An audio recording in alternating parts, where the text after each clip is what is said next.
Hello दोस्तों, स्वागत है आपका आज की इस वीडियो में। आज की इस वीडियो में हम शुरू करने वाले हैं रेजिड्यू ऑफ एफ जेड। यानी कि लास्ट टाइम हमने क्या सीखा था, एनालिटिक फंक्शन निकालना सीखा था। ठीक है, उसमें हमने कोची इंटीग्रल फॉर्मूला लगाया था। इस बार हम रेजिड्यू फाइंड करना सीखेंगे। तो चलिए स्टार्ट करते हैं वीडियो को। रेजिड्यू अगर हमें सिंपल पोल पर फाइंड करना है तो फॉर्मूला आपका क्या होगा, limit z tends to z naught z minus z naught multiply by f z not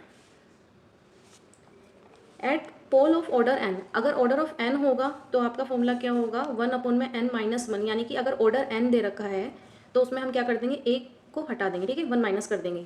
तो n-1 factorial limit and z tends to z naught. Derivative लेंगे हम n-1 रूट का जेड माइनस जेड नॉट की power n f z not.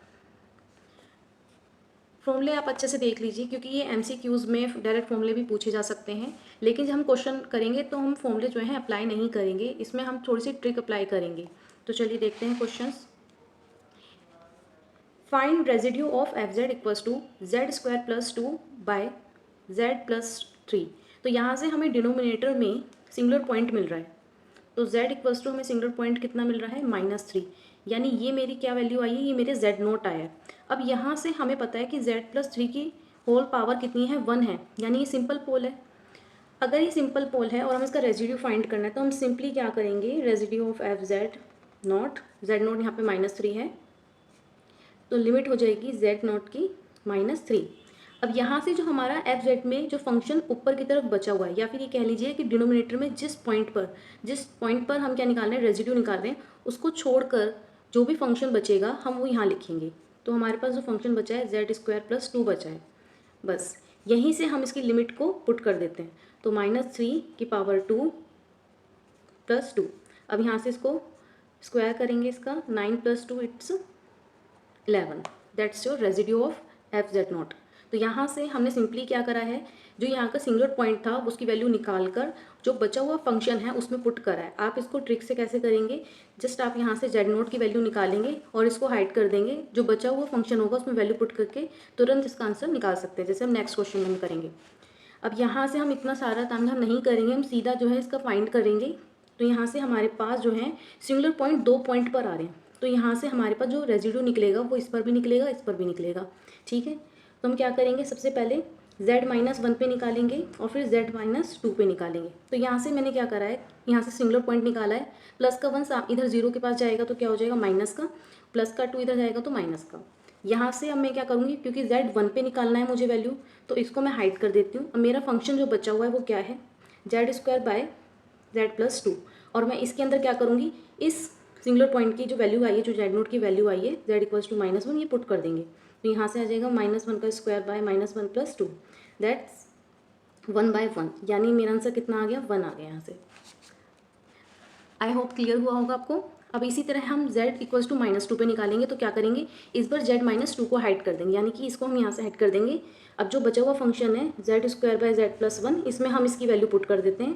तो -2 का square by -2 + 1 solve करेंगे, 4 ± -1 that is -4।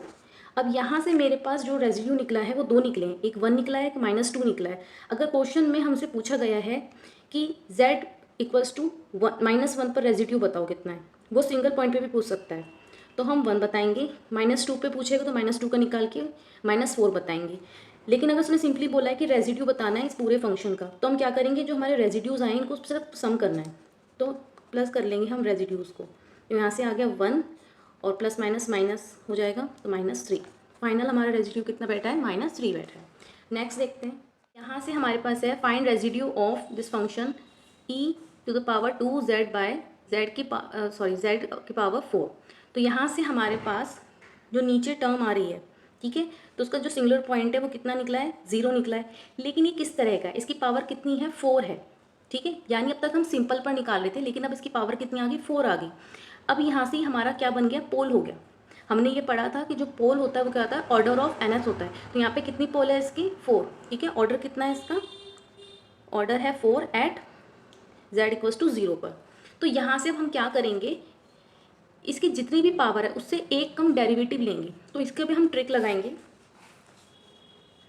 तो यहाँ से हम क्या करेंगे, जो हमें एफ जेड फंक्शन दे रखा है e⁻2z बाय z की पावर 4, इसमें हम क्या करेंगे इसका रेजिड्यू फाइंड करने के लिए, अब यहाँ से हम क्या करेंगे, जितनी इसकी पावर है, ठीक है, तो उतने उससे एक कम कम क्या करेंगे, सबसे पहले फैक्टोरियल लिखेंगे, फिर लिमिट कितनी दे रखी है, z टेंड्स टू 0। यहाँ से हमारे पास कितना आया, सिंगुलर पॉइंट 0 आया, अगर 0 आया तो आप 0 लिखेंगे, और अगर यहाँ पे कुछ और नंबर दे रखा है z+2 z-1 करके, तो उसको आप 0 की इक्वेट करके फाइंड कर सकते हैं। अभी फिलहाल के लिए हमें 0 दे रखा है। अब यहाँ से हमारे पास जो फंक्शन जिस पर 0 है इसको हम छोड़ देते हैं, ठीक है, इसको छोड़ के क्या बच गया, e⁻²z, क्या बच गया, e⁻²z, ठीक है। तो इस नंबर का हमें उतनी ही बार डेरिवेटिव लेना है जितनी बार नीचे लिखा है उससे एक कम, जैसे यहाँ 4 है तो इसको 3 बार डेरिवेटिव लेंगे, तो हमें पता है कि e⁻²z का तो यही रहेगा सेम डेरिवेटिव। अब जो इसकी पावर है इसका भी तो डेरिवेटिव लेना होगा, तो उसको हम कितनी बार लिखेंगे, 3 बार डेरिवेटिव लेंगे, तो 2z का पावर 2z का डेरिवेटिव कितना आएगा, 2, दोबारा से इसी का लेंगे कितना आएगा, 2, फिर दोबारा लेंगे कितना आएगा, 2, यानी हर बार कितना आया है, 2 आया, तो हम क्या करेंगे, 2 लिख देंगे बस, ठीक है। तो यहाँ से इसका फैक्टोरियल खोलेंगे, कितना आ गया, 6, z की वैल्यू इसमें पुट करेंगे, तो 2 की मल्टीप्लाई 0 से करके तो 0 हो जाएगा, और इनकी मल्टीप्लाई करके आ गया 8। तो यहाँ से इसको सॉल्व करेंगे तो 8/6 बचेगा, तो यहाँ से आ गया 4/3 आंसर। इसमें 2 की मल्टीप्लाई 0 से करेंगे तो 1 आ जाएगा, तो यहाँ से क्या आ गया, ई। आई होप आपको क्लियर हुआ होगा। नेक्स्ट चलते हैं, सॉरी यहाँ पर e मल्टीप्लाई करेंगे तो कितना आएगा, 0, और इसकी पावर क्या हो जाएगी, 0 होने पर 1 बचेगा, ठीक है। तो यहाँ से जब e की पावर 0 हो जाएगी तो रह जाएगा ना 1, तो यहाँ से 1 आ जाएगा, 4/3 आ जाएगा आंसर। नेक्स्ट आ जाते हैं, यहाँ से हमें फाइंड करना है रेजिड्यू e⁻3z+4/z⁻3। तो हम यहाँ पे क्या करेंगे, कितनी बार यहाँ पे पावर लिखा है, 3 लिखा है ना, यानी ये पोल है ऑफ ऑर्डर 3 का। अगर हमसे वो पोल पूछा जाएगा कितने ऑर्डर का है तो हम 3 बताएंगे एट z=0। क्वेश्चन कितने भी तरह के बन सकते हैं इसी क्वेश्चन में से। तो पहला क्वेश्चन बन सकता है कि पोल ऑफ ऑर्डर क्या है, कितने पर है, तो पोल ऑफ ऑर्डर 3 है, एट 0 पर है। अब यहाँ से इसका रेजिड्यू फाइंड कर सकते हैं, तो रेजिड्यू फाइंड करते हैं। अगर यहाँ पावर 3 दे रखी है तो हमें कितने पर निकालना होगा, 2 फैक्टोरियल पे निकालना होगा, यानी एक कम कर देंगे बस, और ऊपर वाले का डेरिवेटिव कितनी बार लेंगे, 2 बार लेंगे। तो यहाँ से शुरू करते हैं इसका रेजिड्यू फाइंड करना। एक बार आ जाएगा तो उसके बाद आपको दिक्कत नहीं होगी, फिर प्रैक्टिस करते रहेंगे। तो यहाँ से 3 से कम, एक कम कितना हो गया, 2 फैक्टोरियल, लिमिट कितनी होगी, z टेंड्स टू 0, और जितने यहाँ पे लिखा हुआ है ना नंबर, जो ऊपर लिखा हुआ है e की पावर जितनी भी हो, इसका फैक्टोरियल तो सेम रहेगा। जो हमें इसमें पावर में दे रखा है इसका हमें डेरिवेटिव लेना होगा, तो कितनी बार लेना है, 2 बार लेना है। तो यहाँ से 2 बार लेंगे, कितना आएगा, 3 × 3, क्योंकि 3z+4 का डेरिवेटिव लेंगे तो कितना रहेगा, 3 रह जाएगा, बाई ये 0 हो जाएगा इसका, तो 3 ही रह गया ना। तो यहाँ से भी इसे सॉल्व कर लेते हैं, 1/2 z की वैल्यूज़ में पुट करेंगे, तो ये 0 + 4, 3 3 जा 9, तो 9 e⁻4/2। यहाँ से हमारा रेजिड्यू आ गया fz का 9 e⁻4/2। आई होप क्लियर हुआ होगा ये आपको। नेक्स्ट आ जाते हैं, अब यहाँ से लिखा हुआ है फाइंड दिस फंक्शन, ठीक है, इंटीग्रेशन ऑफ दिस फंक्शन। अब सिंपली हमें फाइंड करने के लिए लिखा हुआ है, यहाँ पे कहीं नहीं लिखा कि हमें रेजिड्यू लगाना है, कोची इंटीग्रल फॉर्मूला लगाना है, क्या करना है, कुछ नहीं पता। तो यहाँ पर ऐसे सिचुएशन में हम क्या करते हैं, हम कोची इंटीग्रल फॉर्मूला ही अप्लाई करते हैं। अगर पावर वाला दे रखा है अगर डिनोमिनेटर में, तो हम ये वाला क्वेश्चन इस तरह से सॉल्व करेंगे, और अगर सिंपल दे रखा है तो हम वही करेंगे, जिसका इसका सिंगुलर पॉइंट आएगा इसमें वैल्यू पुट कर देंगे, ठीक है। इसमें और इस वाले क्वेश्चन में फ़र्क क्या है, अगर रेजिड्यू फाइंड करने के लिए कहेगा तो कभी भी 2πi से मल्टीप्लाई नहीं करेंगे। 2πi से मल्टीप्लाई तभी करेंगे जब हमें फंक्शन फाइंड करने के लिए दिया होगा, अदरवाइज आपको जो ऑप्शन दे रखे होंगे ABCD उसमें आपको पता चल जाएगा देखिए कि हमें आंसर कैसे मार्क करना है।